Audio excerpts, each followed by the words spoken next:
बिस्मिल्लाहिर्रहमानिर्रहीम। FSc physics practical के second lecture के अंदर आपको दोबारा से खुशामदीद है। तो हम बात कर रहे थे ग्राफ्स की इम्पोर्टेंस पे और ग्राफ का जो क्वेश्चन है उसकी पोजीशन। लास्ट लेक्चर में मैंने एक एग्जांपल के तौर पे ग्राफ आपके सामने नेचुरल नंबर और उसके स्क्वेयर्स का या होल नंबर और उसके स्क्वेयर्स का ग्राफ प्लाट किया एक मेथड के तौर पे कि इस मेथड को सीखें आप।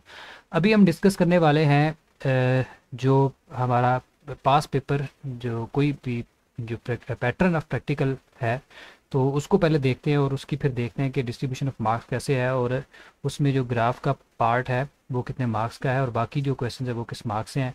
फिर हम एक एग्जांपल के तौर पे दोबारा से एक ग्राफ जो आपके सामने लिखा हुआ है, draw the graph between natural numbers and their reciprocals, इसको दोबारा एक एग्जांपल के तौर पे पुट करेंगे और फिर बाकी जितने भी ग्राफ्स हैं उनको आपके सामने बनाकर एक सरसी सा जायज़ा ले लेंगे। ठीक है, तो उम्मीद है कि आप इस वीडियो के अंदर वो तमाम ग्राफ्स देख लेंगे जो आपके ज़रूरी हैं, जो उनमें से 100% इंशाल्लाह ये ग्राफ आपके एग्ज़ाम के अंदर क्वेश्चन के तौर पे अवेलेबल होगा। तो सबसे पहले हम जो पास पेपर है उसको सामने देखें कि पेपर किस पैटर्न में आना है, किस तर्ज में आना है, वो पेपर पहले देख लें। जी स्टूडेंट्स, ये आपके सामने ये पास्ट पेपर में लेके आया हूँ। पिछली वीडियो के अंदर ये हमारा पोर्शन मिस हो गया था माजरत के साथ, तो दोबारा से इसकी देखें डिस्ट्रीब्यूशन ऑफ मार्क्स किस अंदाज से हैं। तो 3 घंटे का टाइम है जी प्रैक्टिकल का और 30 मार्क्स हैं टोटल। ठीक है, नंबर ऑफ़ ग्रुप्स होते हैं क्योंकि बहुत सारे स्टूडेंट्स होते हैं, आप ये प्रैक्टिकल चलते रहते हैं तो एक ग्रुप हो गया फिर दूसरा फिर नेक्स्ट जो बैच आएगा उसको ग्रुप वाइज डिस्ट्रीब्यूट किया होता है। तो सेक्शन 1 और सेक्शन 2 में से 3 प्रैक्टिकल आपको गिवन है, उनमें से कोई एक प्रैक्टिकल आपको जस्ट अटैम्प्ट करना है। तो आप देख सकते हैं कि कितनी अच्छी चॉइस है आपके पास। आप जस्ट 4 प्रैक्टिकल पार्ट 1 के और 4 प्रैक्टिकल पार्ट 2 के करवाऊंगा, उसी में से 100% इंशाल्लाह आएगा। तो बजाय इसके कि आप कोरे चले जाएं, कुछ भी ना तैयारी करके जाएं, आप थोड़ा सा टाइम निकाल लें प्लीज़ और थोड़ा सा तैयार कर लें ये पोर्शन, तो बहुत अच्छे नंबर ले लेंगे। एक रिस्पेक्टेबल वे से आप अच्छे मार्क्स स्कोर कर लेंगे। सिफारिश में आपको कितने को नंबर एग्जामिनर दे देगा जब आपका पेपर ही सारा खाली पड़ा हुआ है, तो उसने अपने खुद से तो नहीं लिख के आपके नंबर लगाने ना, तो आपको कुछ लिखना है, राइट डाउन करना है, तो फिर ही आपको कुछ ना कुछ मार्क्स रिवार्ड होने हैं। तो बेटा जी ये सेक्शन 1 है। सेक्शन 1 ये एफएससी का पोर्शन कहलाता है। क्वेश्चन 1 2 3 इनमें से इन तीनों में से सिर्फ एक क्वेश्चन करना है, 10 नंबर का ये क्वेश्चन होगा आपका। सेक्शन 2 है 4 5 और 6, इनमें से भी कोई एक प्रैक्टिकल आपको अटैम्प्ट करना है, 10 नंबर का ये क्वेश्चन हो जाएगा। तो 10 और 10 टोटल 20 नंबर हो जाएंगे। क्वेश्चन नंबर 7 है, ये ग्राफ का क्वेश्चन है। ये 2 ग्राफ्स आपको गिवन होंगे, उनमें से कोई एक प्लाट करेंगे आप। ये डाटा भी ग्राफ का गिवन है, ये डाटा भी, जो आपको आसान लगता है उनमें से कोई एक ग्राफ बनाना होगा। तो इसमें आम तौर पे ये पार्ट 1 के पोर्शंस में डाटा दिया जाता है और ये पार्ट 2 के पोर्शन में से डाटा दिया जाता है। तो 5 नंबर इसके होते हैं। ठीक है, इसके बाद प्रैक्टिकल नोटबुक के सिर्फ 2 नंबर हैं और वाइवा क्वेश्चंस जो होते हैं उसके 3 नंबर हैं। तो टोटल 30 मार्क्स आपके पूरे हो जाएंगे। अब बात में हम कर रहे थे ग्राफ्स और उसकी इंपॉर्टेंस की। असल में एग्जामिनर जो है वो सारे का सारा फोकस किया हुआ है ग्राफ्स के ऊपर। उसकी रीज़न ये है कि बच्चे कहते हैं जी हमने परफॉर्म नहीं किया, हमारे पास लैब अवेलेबल नहीं, इक्विपमेंट अवेलेबल नहीं, अप्रेटिस अवेलेबल नहीं, प्रैक्टिस नहीं हुई, बहुत सारे यानी बहाने लगाते हैं। हालांकि आप गूगल पे सारे प्रैक्टिकल्स आसानी से देख के जा सकते हैं और उसको लगा सकते हैं, परफॉर्म कर सकते हैं। लेकिन ये जो ग्राफ का पोर्शन एग्जामिनर यहाँ पे फंसा लेता है स्टूडेंट को। वो कहता है कि ग्राफ तो बना के दिखाओ, इसमें तो कोई इक्विपमेंट नहीं चाहिए, इसमें तो दिमाग ही और प्रैक्टिस चाहिए थी, वो किए कि नहीं। तो सबसे पहला क्वेश्चन, अगरचे ये पोजीशन इसकी 7 पे है, लेकिन आप लैब में एंटर होते सार ही आपको बोलेगा ग्राफ पेपर डिस्ट्रीब्यूट कर देगा एग्जामिनर और आपको बोलेगा जी ग्राफ बना के दिखाएं। तो पहले 20 मिनट में आपने ग्राफ बनाना है, इनमें दोनों में से कोई एक ग्राफ आपने जो आसान लगता है उसको ड्रा करके दिखाना है। वो ग्राफ पेपर आपसे वो ले लेगा एग्जामिनर और फिर आपको दोबारा से एग्जामिनर इन दोनों पोर्शन में से कोई प्रैक्टिकल अलॉट करेगा जिसको आपने परफॉर्म करना होगा। तो ये मार्क्स की डिस्ट्रीब्यूशन है। अब हम वापस आते हैं कि इंपॉर्टेंस ऑफ ग्राफ इसीलिए यही ऐसे ही है कि एग्जामिनर फ़ौरन देख लेता है कि कौन बच्चा सही ग्राफ बना रहा है, तो किसको प्रैक्टिकल्स आते हैं, किसने कोई तैयारी बहुत थोड़ी बहुत की हुई है, तो उसका एक पॉजिटिव इमेज वो दिमाग में बिठा लेता है जिसकी वजह से उसको अच्छे नंबर वो स्कोर करता है।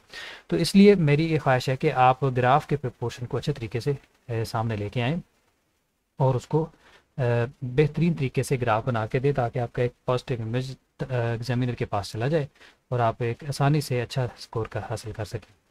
तो अब हम देखते हैं इसको दोबारा से एग्जाम्पल के तौर पे देखते हैं। जी स्टूडेंट, तो हम वापस आ रहे हैं किसके ऊपर, हम दोबारा से अपनी उसी पोजीशन पे वापस आ रहे हैं कि ड्रा द ग्राफ। एक एग्जांपल के तौर पे ये दूसरी एग्जांपल मैंने दी है ताकि आपकी अच्छी प्रैक्टिस हो जाए। अब इसको भी एक मेथड के तौर पे आप लें जो क्वेश्चन मैं आपके सामने पुट अप करने लगा हूँ, और इसको आप मेथड के तौर पे लेके और आसानी से कोई भी दुनिया का ग्राफ आप इस मेथड से प्लॉट करेंगे तो बिल्कुल ठीक होगा। ठीक है, तो जिन चीज़ों का ख्याल रखना होगा वो हम साथ साथ डिस्कस करते चले जाएंगे। सबसे पहले मरहला है, दोबारा से हम देखते हैं स्केल का, कि एक्स एक्सिस के लॉन्ग आपने स्केल क्या बनाना है और वाई एक्सिस के लॉन्ग आपने स्केल क्या बनाना है, कैसे बनाना है। पिछले लेक्चर में भी डिस्कस हुआ था, दोबारा से ये रिपीट करते हैं सारी चीज़ें। तो जी स्टूडेंट, हम वापस आते हैं कि स्केल अलोंग एक्स एक्सिस और स्केल अलोंग वाई एक्सिस किस तरह से बनाना है। और हम पीछे भी ये आपको पिछले लेक्चर के अंदर भी बता चुके हैं। बिल्कुल एज सच उन्हीं स्टेप्स को रिवाइज कर रहा हूँ मैंने, क्योंकि बोला था कि मेथड तो चेंज ही नहीं होना। तो सबसे पहले हम एक्स एक्सिस के अलोंग बात करेंगे कि डाटा डिसाइड करना है कि कौन सा डाटा एक्स एक्सिस पे जाना है और कौन सा वाई एक्सिस पे जाना है। ये हमारी इंडिपेंडेंट क्वांटिटी है, एन की वैल्यू नेचुरल नंबर, ये एक्स एक्सिस के ऊपर आएंगे, और ये 1/n उनका रेसिप्रोकल है, ये वाई एक्सिस के ऊपर आएंगे। इसकी डिसीजन के बाद आपने स्केल शुरू कर देना है। स्केल अलोंग एक्स एक्सिस कैसे होगा, हमने डेल्टा एक्स की वैल्यू ढूंढनी है। डेल्टा एक्स क्या चीज़ है जी, मैंने आपको पहले भी बताया था कि आपने गिवन डाटा में से सेलेक्ट करना है स्मॉलेस्ट और लार्जेस्ट वैल्यू। तो उसको आपको इसको एक वैल्यू जो स्मॉलेस्ट होगी उसको x1 का नाम दे देंगे, और जो लार्जेस्ट होगी उसको x2 का नाम दे देंगे। इसी तरह से आपने सेलेक्ट करना है स्मॉलेस्ट वैल्यू और लार्जेस्ट वैल्यू वाई एक्सिस के नाम। आप ज़रा गौर करें इस डाटा को, तो इसमें लार्जेस्ट वैल्यू 1 है और स्मॉलेस्ट वैल्यू 0.13 है, क्योंकि रेसिप्रोकल में नंबर डिक्रीज होता जा रहा है। लिहाजा आप इस वैल्यू को y1 का नाम देंगे जो स्मॉलेस्ट है, और जो लार्जेस्ट है उसको y2 का नाम देंगे। तो इस तरीके से हमारे पास डेल्टा एक्स की वैल्यू आ जाएगी। डेल्टा एक्स किसके बराबर होगा, डेफिनेटली इन दोनों नंबर्स को हम माइनस करेंगे, x2 माइनस x1। अब प्रॉब्लम यहाँ पे क्रिएट होगी कि जब आप इस नंबर को माइनस कर देंगे तो आपके पास 8 माइनस 7 आंसर आ जाएगा 7। तो एक ऑड नंबर की फॉर्म में आपके पास डाटा अवेलेबल होगा, जो जिसको आपको फिर उसको हैंडल करना और उसको होल फिगर के अंदर सिंप्लीफाई करना मुश्किल हो जाएगा। इसलिए सबसे अच्छा सोल्यूशन ये होता है कि जब भी आपका जो स्मॉलर डिजिट है वो नियर टू ज़ीरो हो, तो आप हमेशा उस वैल्यू को ज़ीरो कंसिडर कर लें। यानी अगर ये 1 है ना, तो 1 से पिछला नंबर कौन सा था, 0 था, तो आप उसको भी शामिल कर लें अपने डाटा के अंदर, अगर वो गिवन नहीं है। इसी तरह से आप देखेंगे कि y1 की वैल्यू 0.13 है, तो it is also very near to the 0। तो बजाय इसके कि मैं 0.13 लूँ, इसको 0 कंसिडर कर लूँ। तो ये आपने खुद से अक्लमंदी से, अपने एक टेक्निक से, एक मेथड से, एक इंटेलेक्चुअल थिंकिंग से आपने ये डिसीजन लेने हैं कि आपने कब इसको एज सच लेना है। एज सच भी हो जाएगा, लेकिन प्रॉब्लम आपके लिए आएगी फिर, हमें जो पॉइंट को लोकेट करने में जो स्केल बनता है उसमें प्रॉब्लम आ जाती है। लिहाजा आसान ये होता है कि आप ओरिजिन 0 से स्टार्ट करें, तो ये आसान रहता है मेथड। तो इसलिए हम x1 को भी 0 ले रहे हैं और y1 को भी 0 ले रहे हैं। अब देखिए, पहले मैं ले रहा था x2 माइनस x1 ले रहा था, तो 8 माइनस 1 7 आंसर आ रहा था। अब 8 माइनस 0 करूंगा तो आसानी से हमारे पास 8 आंसर आ जाएगा। जब आप उसको इवन नंबर से डिवाइड करेंगे तो आपके पास होल फिगर आएगा। जब आप 7 को डिवाइड करते हैं तो फिर आपके लिए थोड़ी प्रॉब्लम होती। तो बहरहाल हम इसको अब देखते हैं, 1 बिग स्क्वायर की वैल्यू हम कैसे निकाल रहे हैं जी। 1 बिग स्क्वायर किसके इक्वल आएगा, अलोंग एक्स एक्सिस की बात कर रहे हैं ना। तो डेल्टा एक्स की वैल्यू कितनी बनी, x2 8 है और x1 0 है, तो 8 माइनस 0 8 हुआ। Number of big square available along x axis कितने हैं, 1 2 3 4 5 6 एंड 7। मैंने क्या बोला था कि हमारे पास ये मैक्सिमम चॉइस है 7 से ज़्यादा तो ले नहीं सकते, तो 7 से कम आप कोई भी ले सकते हैं। तो मैं 7 से 7 लेता हूँ, 8/7 फ्रैक्शन में आंसर आता है, 8/6 फ्रैक्शन में आंसर आता है, 8/5 फ्रैक्शन में आंसर आता है, 8/4 होल नंबर में आंसर आएगा। ये हमारे लिए आसान होगा। इस तरह से आपने सिलेक्शन करनी है कि number of big square available जो है उसको कितनी तादाद में लेना चाहिए। तो ये आपको प्रैक्टिस से चीज़ें पता चलती हैं। बहरहाल मैंने आपको 1 स्टेप में ये सारी चीज़ें सिखा दी हैं, इंशाल्लाह उम्मीद है कि आपको फ़ायदा होगा। 8/4 ये 2 आ गया, तो ये 2n की वैल्यू आ गई। तो 1 big square along x axis 2n के बराबर आ गए। 2n, n जो भी यहाँ पे क्वांटिटी होती है उसके साथ आपने यूनिट लिखने करने। अब देखिए प्लीज़, हम अब बात करते हैं, ये 2n आ गया। अब हम 1 स्मॉल स्क्वायर की वैल्यू निकालेंगे। मैंने आपको पहले सिखाया है कि 1 स्मॉल स्क्वायर कैसे निकलता है। इसी वैल्यू को 10 से डिवाइड कर दें तो ये 1 स्मॉल स्क्वायर की वैल्यू आ जाएगी। यानी 1 small square is equal to 0.2n के बराबर आ गया। ये इसको मैं हाईलाइट करूंगा क्योंकि ये मेरा स्क्वायर है कि 1 स्मॉल स्क्वायर मैंने ढूंढ लिया, 0.2n के बराबर है। अब मैंने बोला था आपको रिवर्स स्केलिंग भी करनी है, हमने 1n की वैल्यू भी ढूंढनी है। 1n किसके बराबर होगा, 1 divided by 0.2 small square is equal to 1n। तो जब आप 1 डिवाइड करेंगे 0.2 के साथ, तो 1 को 0.2 से डिवाइड करने से हमारे पास आंसर आ जाएगा 5.5, बल्कि सॉरी 5 स्मॉल स्क्वायर। क्या आंसर आ जाएगा, 5 स्मॉल स्क्वेयर, ये आ जाएगा 5 स्मॉल स्क्वेयर फॉर 1n। ये मेरे पास वैल्यू आ गई है जो मेरे लिए यूज़फुल रहेगी। ठीक है जी, ये रिवर्स स्केलिंग से 1n is equal to 5 small square. मेरे पास 1 स्मॉल स्क्वेयर भी मौजूद है, वो 0.2n के बराबर है, और 1n भी मौजूद है, वो 5 स्मॉल स्क्वेयर के बराबर है। बिल्कुल इसी तरह से हम यहाँ पे आगे बढ़ेंगे स्केल अलॉन्ग y एक्सिस में, वही स्टेप रिवाइज होंगे। दुनिया के तमाम ग्राफ्स में ये स्टेप रिवाइज होने हैं, लिहाजा इनको रिवाइज करें और अपने नंबर स्कोर करें। तो बजाय आप कोरा ग्राफ देंगे तो ये आपके लिए मुश्किल पैदा करेगा। ठीक है, इसमें ये काम करते चले जाएं। डेल्टा वाई दोबारा ढूंढेंगे, y2 माइनस y1, तो ये आएगा बेटा जी y2 की वैल्यू हमने दी हुई है 1 माइनस 0 इज इक्वल टू 1, तो डेल्टा y1 के बराबर आ गया। ठीक हो गया। उसके बाद हम निकालेंगे number of big squares available along y axis. तो y एक्सिस के अलॉन्ग कितने स्क्वायर अवेलेबल है? 1 2 3 4 5 6 7 एंड 8। 8 स्क्वेयर्स अवेलेबल है हमारे पास along y एक्सिस। ठीक है, तो अब हम चॉइस है 8 ले लें, 6 ले लें, 7 ले लें, तो हम 5 स्मॉल स्क्वेयर सेलेक्ट कर रहे हैं। ठीक है, no total number of squares available जो है वो तो 8 है, लेकिन उसमें से हम कितने सेलेक्ट कर रहे हैं? हम just 5 number of big squares कितने सेलेक्ट कर रहे हैं? 5। उसका भी फ़ायदा यही होगा कि हमारे पास एक राउंड फ्रैक्शन आएगी। ठीक है, एक रिपीटेड फ्रैक्शन नहीं होगी, एक होल फ्रैक्शन होगी। ठीक है, तो अब आप 1 बिग स्क्वेयर की वैल्यू निकालेंगे बिल्कुल उसी तरह से। कैसे कि 1 big square will be equivalent to delta Y divided by number of big square available along Y axis, वो है 5। ठीक है, तो डेल्टा वाई की वैल्यू 1 है, 1/5 कर दें। 1/5 करेंगे तो हमारे पास क्या आ जाएगा जी?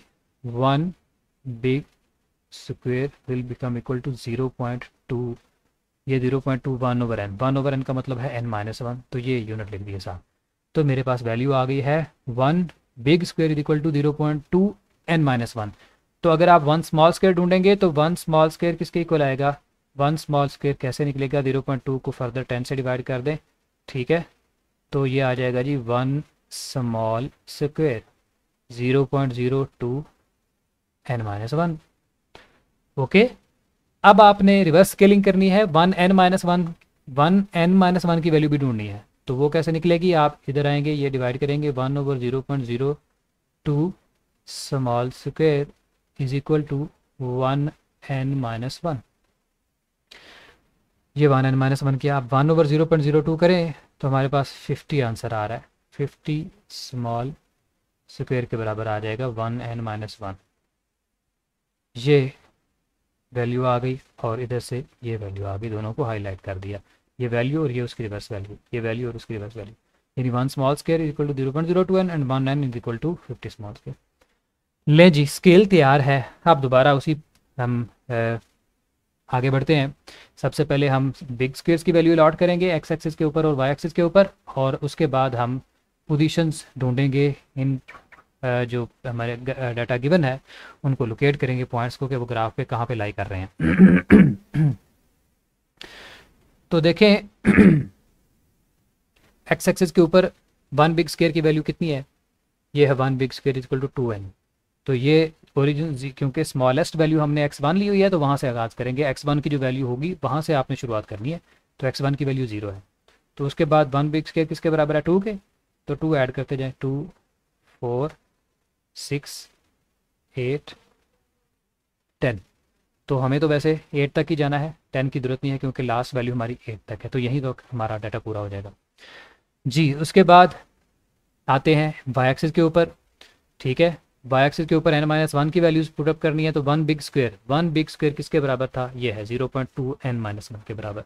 तो 1 बिग स्क्वेयर की वैल्यू लिखते हैं। शुरू कहाँ से करना है? y1 की वैल्यू से। y1 0 है तो 0 से शुरू करेंगे और लिखेंगे 1 बिग स्क्वेयर जो है वो 0.2, फर्दर 0.2 ऐड करें तो 0.4, फिर 0.6, फिर 0.8।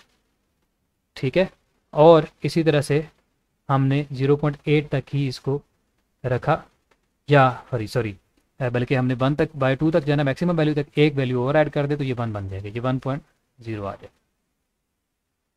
ये ले, ये हमारा वाई एक्सिस के लॉन्ग सारी जो नंबर ऑफ बिग स्क्वेयर्स की वैल्यूज़ थी वो प्लाट कर दी। मैंने आपको बोला है कि कैसे आपने चेक करना है कि आप ठीक कर रहे हैं कि नहीं। मिनिमम वैल्यू 0 थी वो भी मौजूद है, मैक्सिमम वैल्यू 1 थी वो भी मौजूद है वाई एक्सिस के अलावा। इसी तरह एक्स एक्सिस के अलावा मिनिमम वैल्यू 0 थी और मैक्सिमम 8 है वो भी मौजूद है। तो इसका मतलब हमने सही प्लॉटिंग की है। बिग स्क्वेयर की वैल्यूज़ हमने लगाने के बाद अगला मरहला है इन पॉइंट की पोजीशन को ढूंढने का। ठीक है, तो पहला पॉइंट 0 0 है, वो x1 की वैल्यू भी 0 है और y1 की वैल्यू 0 भी है, 0 है, तो वो पॉइंट तो यहीं पे आ रहा है। उससे अगला पॉइंट जो डाटा में गिवन था वो है 1 एंड 1। तो 1 कहाँ पे होगा, देखें ये वैल्यू है 0 और ये 2, ये किसकी वैल्यू है n की। तो 1n कहाँ मिलेगा हमें, 1n डेफिनेटली यहाँ पे इनके सेंटर में होगा, 0 और 1, ये 1n होगा। ठीक है, ये मुझे ढूंढ लिया, मैंने ढूंढ लिया 1n की वैल्यू, उसको मैंने निशान लगा लिया, उसको मार्क कर लिया। अब मुझे 1n-1 चाहिए। 1n-1 कहाँ पे है, ये है, देखें ये है 1n, 1.0 का मतलब 1 ही होता है ना, ये ले 1n-1 ये है, तो ये वैल्यू आ गई मेरे पास। ठीक है, तो इन दोनों के सामने हम निशान लगाएंगे, तो ये वैल्यू बनती है 1n। पहले भी आपको बताता रहा हूँ मैं, ये देखें ये 1 है। ठीक है, 1n की वैल्यू और इन दोनों की वैल्यू जहाँ पे ओवरलैप करेंगी, ये ले 1 1 1 आ गया, ये 1 वाई एक्सिस के लांग आ गया, ये 1 एक्स एक्सिस के लांग, दोनों यहाँ पे मिल रहे हैं, ये हमने स्पॉट कर दिया, सर्कल कर दिया जी। उसके बाद है जी अगला पेयर है हमारा 2 एंड 0.5। तो 2 कहाँ पे है, ये पहले ही अवेलेबल है, इसको सर्च करने की ज़रूरत नहीं है। दूसरी वैल्यू है 0.5, दूसरी वैल्यू कौन सी है 0.5n-1। तो 0.5n-1 कैसे ढूंढेंगे, मेरे पास 1n की वैल्यू मौजूद है, मेरे पास 1n की वैल्यू मौजूद है, मैं कैसे ढूंढूंगा इसको, 0.5 को दोनों साइडों पे मल्टीप्लाई कर देता हूँ, 0.5n-1। ठीक है, 0.5 से मल्टीप्लाई किया, 0.5 50 से मल्टीप्लाई होगा तो ये आ जाएगा 25 स्मॉल स्क्वेयर। ये मेरे पास 0.5n-1 की वैल्यू आ गई। ठीक है जी, तो ये दूसरा पॉइंट आ गया 2 और 0.5। तो इसका मतलब मैंने कितने स्मॉल स्क्वेयर काउंट करने हैं, 25 स्मॉल स्क्वेयर काउंट करने हैं। तो देखें ये आ जाएगा 10 20 और ये 30 होंगे, 20 और 30 के दरमियान यहाँ पर होगा 25, ये 25 आ जाएगा इस पोजीशन पे। तो अब आप इसके सामने निशान लगाएंगे, 2 की लाइन ये जा रही है और 25 स्मॉल स्क्वेयर ये जा रहे हैं, ये मेरे पास मार्क कर दिया। ठीक है, ये कौन सा स्पॉट हमने मार्क किया है, 2 एंड 0.5। नेक्स्ट देखें इसी तरह से बिल्कुल 3 एंड 0.33। तो 3 जो है वो कहाँ पे होगा, ये डेफिनेटली ये 2 है और ये 4 है, तो दोनों के दरमियान में यहाँ पे 3 होगा, ये 3 होगा यहाँ पर। तो 3n की वैल्यू मुझे पता चल गई। अब मुझे किसकी ढूंढनी है, 0.33n की, कि 0.33n कहाँ पर आएगा, कितने स्मॉल स्क्वेयर पे आएगा। तो आप 0.3n से दोनों साइडों पे मल्टीप्लाई करते हैं, 0.33n-1 दोनों साइडों पे मल्टीप्लाई हुआ, 0.33 को मल्टीप्लाई करें किसके साथ, 50 के साथ, क्योंकि 1n की वैल्यू थी 50, तो दोनों साइडों पे इस इक्वेशन से हमने मल्टीप्लाई करना है 0.3 के साथ। इस साइड पे 0.3 से मल्टीप्लाई किया तो 0.33 आ गया, इस साइड से 50 के साथ मल्टीप्लाई करेंगे 0.33 को तो आ जाएगा 16.5, क्या वैल्यू आ जाएगी 16.5। ठीक है, तो इस तरीके से आप अब फाइंड आउट करेंगे जी स्टूडेंट। तो 2 के बाद आ गया है पॉइंट 3 को मैंने लोकेट किया, यहाँ पर है ये उसकी पोजीशन। अब इसका रेसिप्रोकल था 0.33n-1, तो 0.33n-1 यहाँ पर कहाँ पर होगा, मुझे अंदाज़ा तो है कि 0.2 और 0.4 के दरमियान में होगा, लेकिन एग्जैक्ट उसकी पोजीशन क्या आएगी तो यहाँ से देख लेते हैं। ये मेरे पास स्केल अवेलेबल था, 1n की वैल्यू अवेलेबल है, दोनों साइडों पे 0.33 से मल्टीप्लाई कर दें, 0.33 से दोनों साइडों पे मल्टीप्लाई करें तो हमारे पास क्या आ जाएगा 16.5। ये मैंने वैल्यू फाइंड आउट करके सारी लिख दी है। तो 0.33n के कोरेस्पॉन्ड वैल्यू आएगी कितने स्मॉल स्केयर की, 16.5 स्मॉल स्केयर। तो 16 यानी 17 स्मॉल स्केयर ढूंढने हमने। तो देखें यहाँ से लेकर यहाँ तक 10 बन रहे थे, यहाँ से लेकर यहाँ तक 15 बन रहे हैं, 15 से जस्ट थोड़ा सा ऊपर जाएंगे तो ये 16 और 17 यहाँ पर आए, ये आएगी वैल्यू। ये 0.33 यहाँ पर आ रहा है, तो 0.2 और 0.4 के दरमियान में आया ना। तो अब आप इसको यहाँ पर 3 के सामने निशान लगाएंगे, यहाँ पर ये देखें ये 3 के सामने डॉटेड लाइन आई और इधर से हमने जो पॉइंट सर्च आउट किया है उसके सामने डॉटेड लाइन आएगी, ये दोनों जहाँ पे इंटरसेक्ट कर रहे हैं, ठीक है, उसको सर्कल किया और ये उसको स्पॉट आउट कर दिया, उसको पॉइंट आउट करके सर्कल कर दिया। अगला पॉइंट देखें जी, अगला पॉइंट नेक्स्ट पॉइंट है 4 एंड 0.25। तो 4 तो पहले ही सर्च आउट हुआ है और उसके दूसरा है 0.25। तो 0.25 n-1 कहाँ आएगा? तो 0.25 कहाँ आएगा? फिर दोबारा वही काम, बार बार एक ही काम रिवाइज हो रहा है।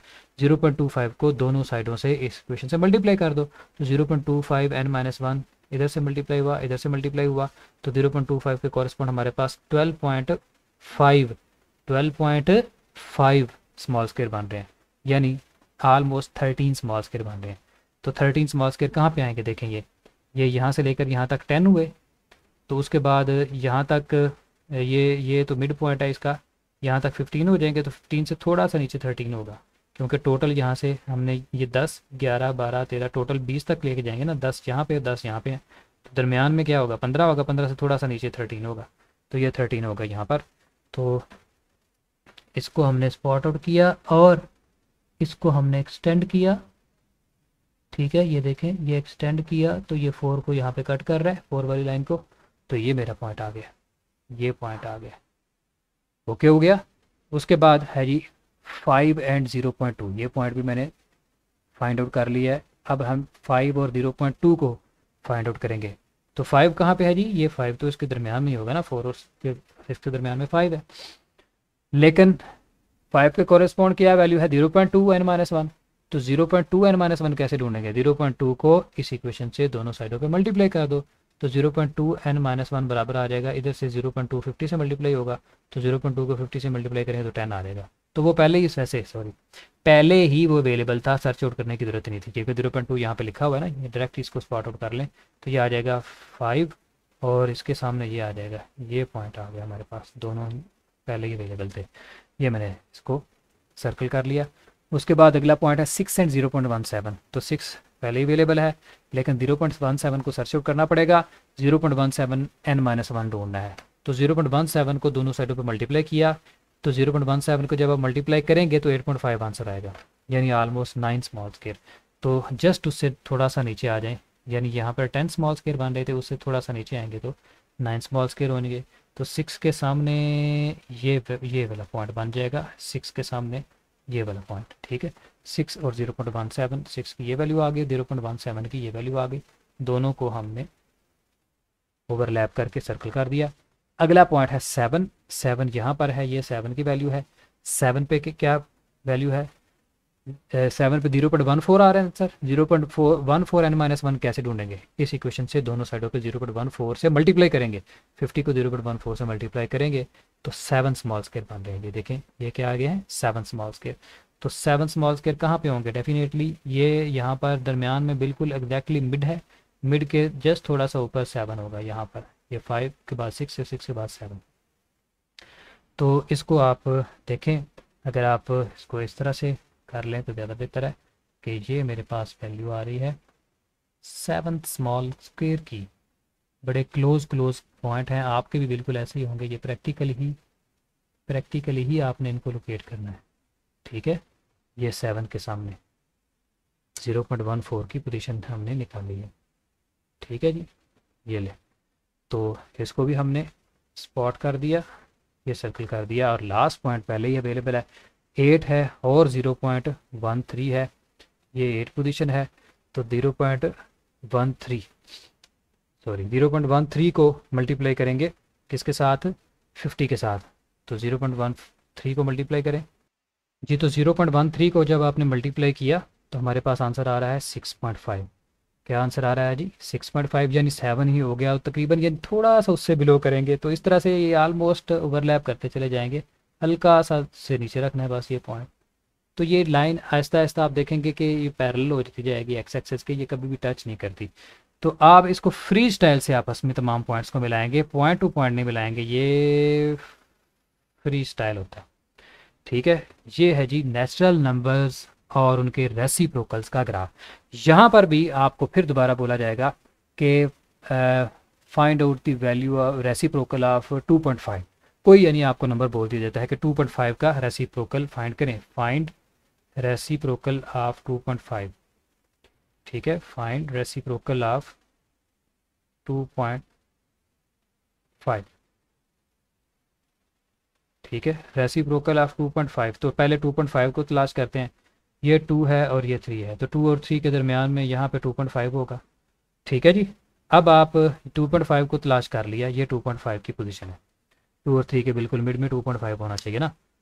अब इस पॉइंट को आप सीधा ग्राफ के ऊपर ले जाएं, ये देखिए ये मैं सीधा ग्राफ पे ले गया, ग्राफ को यहाँ पे उसने कट किया, उसको आप मूव कर दें, ठीक है, हॉरिजॉन्टल लाइन लगा के उसको ले आए वर्टिकल एक्सिस के ऊपर के वो कहाँ पे आके मिल रही है। तो लो जी ये देखें, ये कहाँ पे मिल रही है, ये 4 के सामने, 0.4 के सामने आ रही है लाइन, या 0.4 से जस्ट ऊपर है। या फिर आप ये कह सकते हैं कि ये 21 स्मॉल स्केयर है, यानी ये 0.2 था, ये 10 स्मॉल स्केयर और ये 10 स्मॉल स्केयर, कितने हो गए 20, और जस्ट उससे ऊपर कितने हो गए 21 स्मॉल स्केयर। तो 1 स्मॉल स्केयर किसके बराबर था वाई एक्सिस के ऊपर, ये देखिए 1 स्मॉल स्केयर किसके बराबर है 0.02 के बराबर। तो यहाँ पे कितने स्मॉल स्केयर बन रहे हैं 10, 20 एंड 21। तो 21 से मल्टीप्लाई करें ना इस दोनों साइडों पे, तो 21 मल्टीप्लाई बाय 0.02, तो 0.42 आ रहा है, तो बिल्कुल ठीक है, ठीक है। तो ये 0.42 आ रहा है हमारे पास। अब 2.5 की जो रेसिप्रोकल आया है, ठीक है, उसकी वैल्यू निकली है हमारे पास कितनी 0.42, ये बाय ग्राफ आई है। लेकिन अगर आप एक्चुअल वैल्यू देखना चाहें रेसिप्रोकल ऑफ 1/2.5, तो वो कितना बन रहा है, वो 0.4 है, तो बिल्कुल नियरेस्ट वैल्यू है, ठीक है। तो ये इस तरीके से हम वैल्यू भी फाइंड आउट कर सकते हैं। तो बच्चों हमने दो ग्राफ को मेथड के तौर पे आपके सामने पेश किया है, ठीक है। अब मैं बारी बारी वो ग्राफ आपके सामने लेके आता हूँ, बने बनाए ग्राफ आपके सामने एक दफ़ा रिवाइज कर देते हैं कि ये ग्राफ इंपॉर्टेंट है, ये आपने बनाने हैं, इन्हीं मेथड्स की मदद से उनकी शेप कैसे बनेगी, उनमें वैल्यूज़ कैसे देखनी है, उनको एक नज़र देख लेते हैं, ठीक है जी स्टूडेंट्स। ये देखें, ये ग्राफ नंबर 1 है कि plot a graph between P and Q and find the focal length of the graph, focal length from the graph, sorry. तो इसमें डाटा अवेलेबल है 20, 25, ये पी की वैल्यू है, ये क्यू की वैल्यू है। ये मेथड सारा डिस्कस किया है, ये स्केल हमने बना दिया है आपके लिए लॉन्ग एक्स एक्सिस और वाई एक्सिस, इसी स्केल को हम कंटिन्यू कर लेंगे, ठीक है। और फार्मूला कौन सा यूज़ होगा, 1/f equal to 1/p plus 1/q, इस फार्मूले को यूज़ करके हम फोकल लेंथ निकालेंगे। लेकिन सबसे पहला मरहला है कि ग्राफ को प्लॉट कैसे करना है, वो मैं आपको कंप्लीट सिखा चुका हूँ। अब इसमें ये स्मॉलेस्ट वैल्यू 20 है और लार्जेस्ट वैल्यू 45 है, और इंटरवल भी रेगुलर है, यानी 25, 5, 5 का डिफरेंस आ रहा है। तो आप एज सच इस डाटा को एक्स एक्सिस के ऊपर ले लेंगे। ये देखिए स्मॉलेस्ट वैल्यू x1 20 आ गई, ये 25, ये 30, ये 35, 40 और 45। तो 25 माइनस 20 करें तो एक्स एक्सिस के ऊपर कितनी वैल्यू मिल रही है हमें, 1 बिग स्क्वायर की 5 के बराबर। तो स्मॉल स्क्वायर किसके बराबर आएगा, 5 को डिवाइड किया 10 के साथ तो 0.5। तो इसलिए देखें लिखा हुआ है 1 small square is equal to 0.5 centimetre, ये यूनिट है ना, ये जो भी यूनिट होंगे यहाँ पे लिखेंगे। तो ये स्केल आ गया। इसी तरह से वाई एक्सिस के ऊपर आपने स्केल बना लिया 1 बिग स्क्वायर, ठीक है, वो किसके बराबर है 2 सेंटीमीटर के बराबर, ठीक है। इसमें भी आप देखें कि लार्जेस्ट वैल्यू 20 थी लेकिन स्मॉलेस्ट 12 है। तो मैंने आपको बताया कि जो हमारा टर्मिनेटेड डिजिट होता है उसके नियरेस्ट होल वैल्यू जो अवेलेबल होती है उसको आपने अपनी टर्मिनेटिंग वैल्यू सेलेक्ट करना है। यानी एक टर्मिनेटिंग बाय 2 की वैल्यू, तो ये लार्जेस्ट वैल्यू अवेलेबल है, लेकिन बाय 1 आप जीरो नहीं लेंगे, जीरो जो बहुत दूर है 12 से, क्योंकि आप पैटर्न देख रहे हैं कि ऐसा ऐसा नंबर 1, 2 की फॉर्म में डिक्रीज कर रहा है। तो 12 के बाद अगर आप डायरेक्ट जीरो ले लेते हैं मिनिमम वैल्यू तो वो गलत हो जाएगी। वजह यह है कि पीछे पैटर्न नज़र आ रहा है ना आपको कि उसमें तो डिक्रीज आ रहा है 1, 1, 2, 2 डिजिट का, तो आप एकदम छलांग लगा के 10 का डिफरेंस डाल देंगे तो जीरो ले लेंगे, तो वो गलत हो जाएगा। इसलिए हमने जो मिनिमम वैल्यू है उसको 12.80 के जो नियरेस्ट थी वो क्या थी, वो या तो आप 12 ले लेते या फिर 10 ले लें। तो यहाँ पर हमने 10 ली है, ये वैल्यू नजर आ रही है। अगर आप 12 ले लेते तब भी ठीक थी। तो ये y1 और y2 की वैल्यू आ गई, दोनों को डिफरेंस को माइनस करके आप number of big square available along Y axis के ऊपर डिवाइड करेंगे तो आपको 1 बिग स्क्वायर की वैल्यू आ जाएगी। तो बाकी आप एक्सपर्ट हो गए हैं, पहले दोनों लेक्चर आपने देख लिए। तो ये ग्राफ की शेप बनेगी जो इम्पोर्टेंट है, ठीक है। आप इसको स्पॉट आउट कर सकते हैं कि क्या वाकई ये हमने जो मार्किंग की है ये ठीक है। ये उसी मेथड से हमने तमाम पॉइंट्स को लोकेट करके ढूंढा है। पहला पॉइंट आ गया, फिर दूसरा आ गया, तीसरा आ गया। आप झटका मेथड भी लगा सकते हैं, ठीक है। यानी ये 25 तो अवेलेबल था, 25 ये देखें ये 25 अवेलेबल है, लेकिन उसके सामने 16.3 कहाँ पर आएगा, 16.3। तो 16.3 देखते हैं कहाँ पे आएगा, ये देखते हैं 12 है, ये 14 है, तो ये 16 है, तो 16.3 डेफिनेटली ये 16 है, तो 16.3 जस्ट थोड़ा सा उससे ऊपर होगा, तो ये देखिए थोड़ा सा कितना सा ऊपर होगा, क्योंकि 1 स्मॉल स्केयर वाई एक्सिस के ऊपर किसके 0.5 को शो कर रहा है, तो इसका मतलब एक स्मॉल स्केयर ही लेना है हमने, बल्कि एक से भी कम लेना चाहिए था।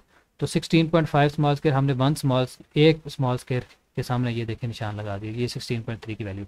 तो इस तरीके से भी आप अपनी वैल्यूज़ को फाइंड आउट कर सकते हैं, बजाय इसके कि पूरे मेथड से आप रिवर्स मेथड लगा के कैलकुलेट करें।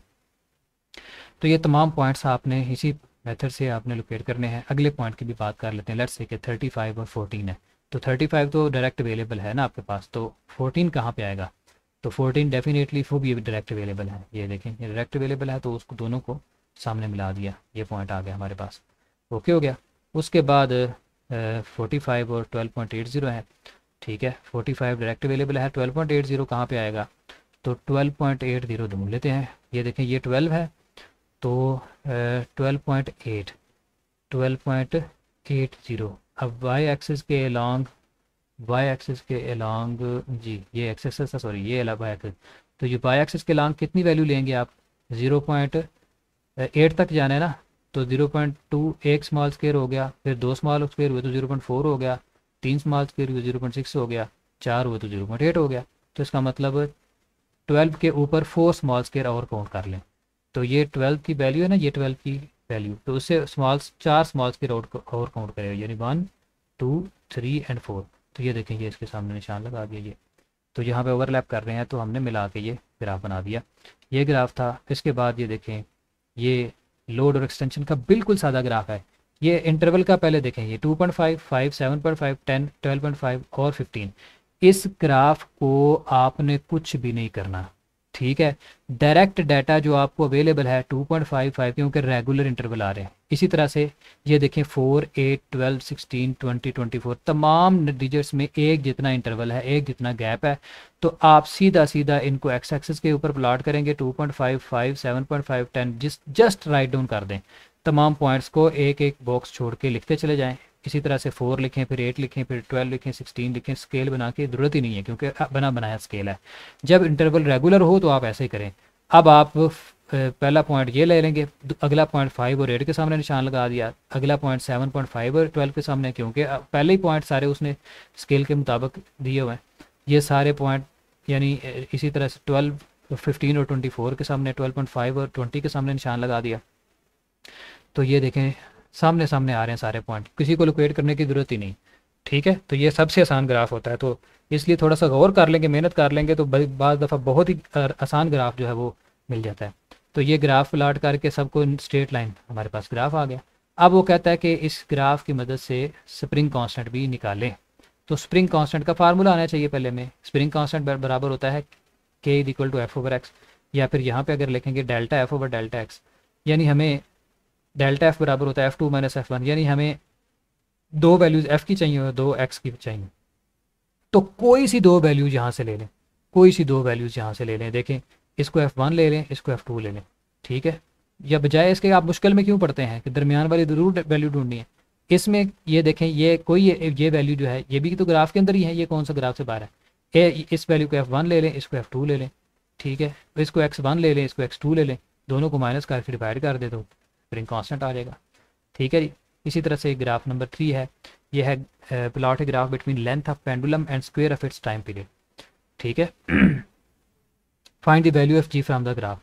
तो ये डाटा गिवन है, 65 80 100 145 रेगुलर इंटरवल नहीं है, लिहाजा इसमें हमें स्केल देखना होगा। जिस तरह पहला मेथड आपको सिखाया उसी तरह से करेंगे, लेकिन मिनिमम और मैक्सिमम वैल्यू आप ध्यान से सिलेक्ट कर लें।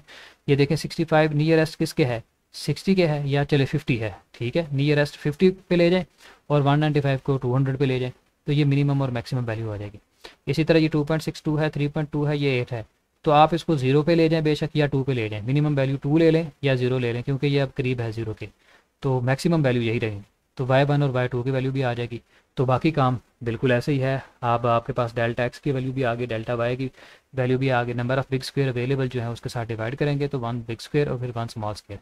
अब बाकी मरहला है कि आपने जी की वैल्यू कैसे फाइंड करनी है। एक बात आप याद रखें कि ये ग्राफ भी स्ट्रेट लाइन है, तो ये याद रख लीजिएगा कि किस किस का ग्राफ स्ट्रेट लाइन आ रहा है, किस किस का कर्व आ रहा है। तो बाज़ दफ़ा खाली डाटा लिख के स्ट्रेट लाइन भी लगा दें, फिर भी काम चल जाता है, एग्जामिनर इतने गौर से चेक नहीं करते बाज़ दफ़ा।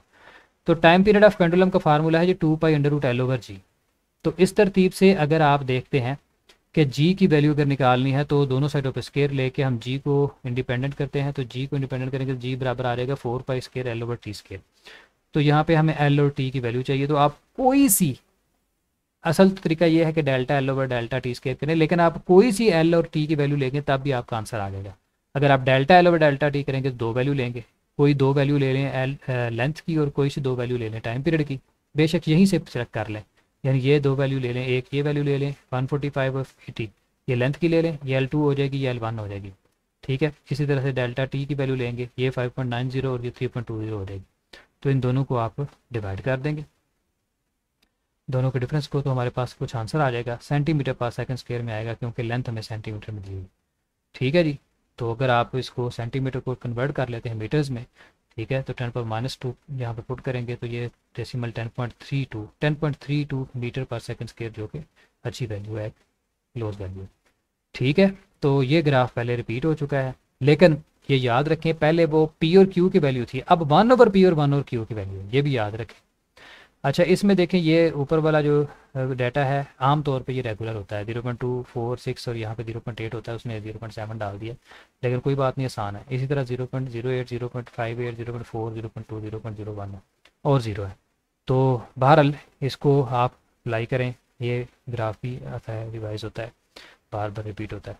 ये ग्राफ नंबर 5 है, ये हम पहले कर चुके हैं, अभी अभी आपके सामने किया है, रेसिप्रोकल और नेचुरल नंबर उसके रेसिप्रोकल्स, और ये वेलोसिटी और टाइम का 10, 20, 30, 40, 50, 60, 2, 4, 6, 8, 10, 12। जब इस तरह का डाटा आ जाए फिर दोबारा देखें, प्लीज़ प्लीज़ फिर गौर से देखें कि ये रेगुलर इंटरवल है, कोई स्केल बनाने की ख़ास ज़रूरत मतलब है ही नहीं। ठीक है, लिखना फॉर्मेलिटी पूरी करनी है कि स्केल मैंने ये लिया है, लेकिन आपको पॉइंट लोकेट करने ज़रा भी मुश्किल नहीं है। ये पहले दो पॉइंट आ गए, ये दूसरे दो पॉइंट आ गए, जो डाटा दिया हुआ है उसको लोकेट नहीं करना। पहला आप लिखेंगे 10, 20, 30, 40, 50, 60, इधर लिखेंगे 2, 4, 6, 8, 10, 12, इधर से 10, इधर से 4 और 20 के सामने निशान लगाएंगे, इधर इधर से आप 30 और 6 के सामने निशान लगाएंगे, इधर से 40 और 8 के सामने, इधर से 50 और 10 के सामने, इधर 60 और 12 के सामने। तो ऑलरेडी अवेलेबल है, ऑलरेडी लोकेटेड है पॉइंट, उनको सर्कल करते जाएँ, स्ट्रेट लाइन बनाएं, आसानी से आ जाएगा। अब आपने क्या निकालना है, इसमें से एवरेज एक्सेलेरेशन निकालना है। आपको पता है एवरेज एक्सेलेरेशन का formula delta we over delta T है, तो delta T V2 minus V1 है और delta T T2 minus V1, यानी कोई सी दो वैल्यू जो ग्राफ के ऊपर अवेलेबल है या टेबल में अवेलेबल है उनको सेलेक्ट कर लें।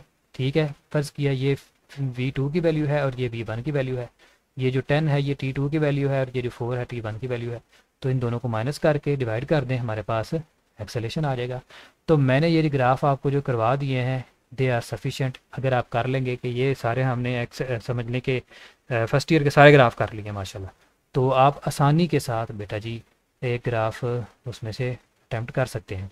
एक बड़ा ही मशहूर ग्राफ है, उसको भी मैं डिस्कस करना चाहूँगा, लेकिन वो सेकंड ईयर में सिर्फ एक ही ग्राफ करा रहा हूँ, तो प्लीज़ वो तो कर लें। उसका फ़ायदा ये होगा कि वो प्रैक्टिकल के अंदर भी इंक्लूड होता है। ठीक है, तो वो प्रैक्टिकल भी उसके ज़रिए से हो जाता है, तो सिर्फ उसको फर्दर देख ले जी। तो मैंने कहा चलें कोई सेकंड ईयर का भी ग्राफ जो इम्पोर्टेंट है वो भी आपके सामने रख दें। तो ये रेजिस्टेंस और टेम्परेचर का ग्राफ है, आपको पता दोनों डायरेक्टली प्रोपोर्शनल होने चाहिए, रेजिस्टेंस के बढ़ने के साथ सॉरी टेम्परेचर के बढ़ने के साथ रेजिस्टेंस बढ़ती है। तो ये ग्राफ भी है, लेकिन आप देखें, ठीक है, इस ग्राफ को देख लें अगर ये करना चाहें तो, अगर ये करना चाहें तो ठीक है, लेकिन मैं जिस ग्राफ पे तवज्जो दिलवाना चाहता हूँ, ठीक है, वो गौर कर ले। हाँ, ये ग्राफ भी बड़ा इंपॉर्टेंट और बड़ा ही आसान है, ये बार बार आता है, ये भी प्लीज़ कर लीजिएगा। 0.1, 0.2, 0.3, 0.4, 0.5, 0.6। तो देखें ये तो सीधा सीधा डाटा है। इसी तरह से यानी रेगुलर इंटरवल है 4, 8, 12, 16, 20, 24, तमाम में 4 का गैप आ रहा है ना, इनमें तमाम में 0.1 का गैप आ रहा है। तो ये भी बहुत आसान ग्राफ है। अगर आपको ऐसे ग्राफ आ जाएँ तो फिर तो आपके मज़े हैं। आप फटाफट इसको अपने सामने मतलब डाटा के ऊपर जाएं और स्पॉट कर दें, पहला बिग स्क्वायर 0.1 पे, दूसरा 0.2 पे, जो डाटा गिवन है उसी को आप एक एक बिग स्क्वायर छोड़ के लिखते चले जाएं। आपका डाटा जहाँ पे एंड हो जाएगा वहाँ पे छोड़ दें, 0.6 लास्ट वैल्यू थी, छोड़ दें। इसी तरह 4 से शुरू करें और 24 तक एक एक 4 के इंटरवल से लिखते जाएँ जो उसने डाटा दिया, 4, 8, 12, 16। और ये सारे निशान भी आप खुद लगा सकते हैं, 8 और 0.2 के सामने मार्क कर दें, फिर 0.3 और 12 के सामने। तो ये ईजीली लोकेटेड पॉइंट है, सबको लोकेट करके स्ट्रेट लाइन ड्रा कर दें। तो ये ग्राफ भी बहुत आसान था। तो हमने देखें आसान ग्राफ आपके लिए रखे हैं, तो ये ग्राफ बेशक रहने दें, ठीक है। और ये है असल ग्राफ जिसके ऊपर मैं तवज्जो दिलवाना चाहता था। ये ग्राफ ज़रूर कर लें, इसका फ़ायदा ये होगा कि हम जब प्रैक्टिकल करेंगे कि रेजिस्टेंस ऑफ वोल्ट मीटर हम जब फाइंड करते हैं, ठीक है, तो उस वक्त भी हमें ये ग्राफ बनाना पड़ता है। तो ये हमारा ग्राफ का क्वेश्चन भी इससे अटैम्प्ट हो जाता है बाज़ दफ़ा, और दोनों क्वेश्चन अटैम्प्ट हो जाते हैं, ठीक है, कि हम प्रैक्टिकल आ जाता है कि find the resistance of volt meter by graphical method, तो उस वक्त भी यही ग्राफ बनाते हैं। तो इसमें सिर्फ आपने करना यह है, ग्राफ तो अपना सारा उसी तरह से प्लॉट करना है, लेकिन जब ग्राफ बन जाता है आपका, तो ग्राफ इतना सा होता है यहाँ से यहाँ तक, ये जो मैंने आपको बता रहा हूँ, ये जो सॉलिड लाइन नज़र आ रही है, इस ग्राफ को आपने स्केल के साथ, जो इसकी स्ट्रेट लाइन बन रही है, स्केल के साथ उसी स्ट्रेट लाइन को आगे एक्सटेंड करते चले जाना है, एक्सटेंड करते चले जाना है, एक्सटेंड करते चले जाना है, और एक्स एक्सेस के ऊपर तक ले जाना है। जहाँ पे एक्स एक्सेस के वो कट करेगी, उधर जो वैल्यू होगी रेजिस्टेंस की, यानी आपने ये स्केल ऐसे बनाना है, पॉजिटिव एक्स एक्सेस के ऊपर भी स्केल बनाना है रेजिस्टेंस का, और उसी आर्डर के साथ, यानी अगर लेफ्ट साइड पे आपने एक 1 बिग स्क्वायर 1000 के बराबर रखा हुआ है, तो लेफ्ट साइड पे भी 1 बिग स्क्वायर 1000 के बराबर ही होना चाहिए, लेकिन उसको माइनस में लिख दें। तो ये जहाँ पे कट करेगा हमारा ग्राफ, जिस जगह पे इंटरसेप्ट करेगा, जो वैल्यू उस वक्त वहाँ पे रेजिस्टेंस की मौजूद होगी, वही वैल्यू हमारी रेजिस्टेंस की वैल्यू कहलाएगी, ठीक है। तो ये ग्राफ ज़रूर कर लें सेकेंड ईयर के ग्राफ्स में से। तो ये -3200 ओम आ रही है, लेकिन आपको पता है कि रेजिस्टेंस कभी माइनस तो होती नहीं है, तो इसको हम पॉजिटिव ही कंसिडर करेंगे, तो +3200 ओम आंसर आ जाएगा। तो बेटा जी, ये ग्राफ हमारे एफएससी के सारे प्रैक्टिकल के ग्राफ मैंने आपके सामने डिस्कस कर दिए हैं, प्लीज़ इनको देख लें, बजाय इसके कि एग्जामिनर के सामने आप झुक के जाएँ, ठीक है, मुंह लटका के जाएँ और सिर्फ सिफारिश लेके जाएँ, थोड़ा काम भी करके आएँ, तो उम्मीद है इंशाल्लाह आपके पूरे नंबर आएंगे, ठीक है। अपना ख्याल रखिए, मेहनत कीजिए। सुबहानक अल्लाहुम्मा व बिहम्दिका अशहदु अल्ला इलाहा इल्ला अंता अस्तगफिरुका व अतूबु इलैक।